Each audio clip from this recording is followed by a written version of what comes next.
আগামী জাতীয় সংসদ নির্বাচন সুষ্ঠু ও উৎসব মুখর করতে সশস্ত্র বাহিনীকে ভূমিকা রাখতে হবে বলে মন্তব্য করেছেন প্রধান উপদেষ্টা ডক্টর মোহাম্মদ ইউনূস।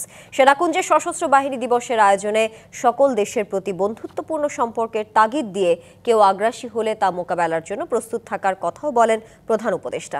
পরে সেখানে বিএনপি চেয়ারপারসন বেগম খালেদা জিয়ার সাথেও কুশল বিনিময় করেন প্রধান উপদেষ্টা।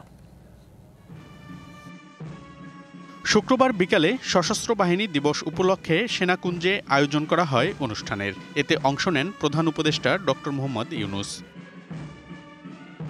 আনুষ্ঠানিকতার পর বক্তব্যের শুরুতে শুক্রবারের ভূমিকম্পে নিহতদের প্রতি শোক জানান প্রধান উপদেষ্টা। কিন্তু এই আনন্দের দিনেও আজকে আমরা সবাই ব্যথিত, দুঃখ ভারাক্রান্ত। হঠাৎ ভূমিকম্পের কারণে কয়েকজন ইন্তেকাল করেছেন। মূল বক্তব্যে সেনাবাহিনীর বিভিন্ন অর্জনের কথা তুলে ধরেন ডক্টর মোহাম্মদ ইউনূস। বলেন, আসছে জাতীয় সংসদ নির্বাচনকে উৎসব মুখর ও সুষ্ঠু করতে ভূমিকা রাখতে হবে সশস্ত্র বাহিনীকে।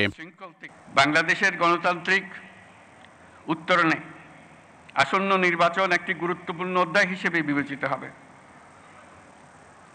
আমার সুদৃঢ় বিশ্বাস এটি নির্বিঘ্ন ও উৎসব মুখর নির্বাচন হবে। এর আয়োজনে সশস্ত্র বাহিনীর সদস্যগণ দক্ষতা ও পেশাদারিত্বের সাথে এই মহান দায়িত্ব পালন করবে। RICL TMX, যুগের পর যুগ স্থাপনা থাকে মজবুত।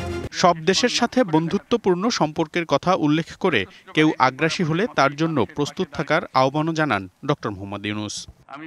একটি শান্তিপ্রিয় জাতি হিসেবে আমরা সকল বন্ধু রাষ্ট্রের সঙ্গে সম্মানজনক ও শান্তিপূর্ণ সহাবস্থানে বিশ্বাসী। তথাপি যে কোনো আগ্রাসী বহিঃশত্রুর আক্রমণ থেকে দেশের সার্বভৌমত্ব রক্ষার জন্য আমাদেরকে সদা প্রস্তুত ও সংকল্পবদ্ধভাবে থাকতে হবে। অনুষ্ঠানে সেনাপ্রধান থেকে শুরু করে সশস্ত্র বাহিনীর বিভিন্ন পর্যায়ের কর্মকর্তারা অংশ নেন। আমন্ত্রিত অতিথি হিসেবে অংশ নেন বিভিন্ন রাজনৈতিক দলের নেতৃবৃন্দ, বিদেশি কূটনৈতিক সহ বিশিষ্টজনেরা।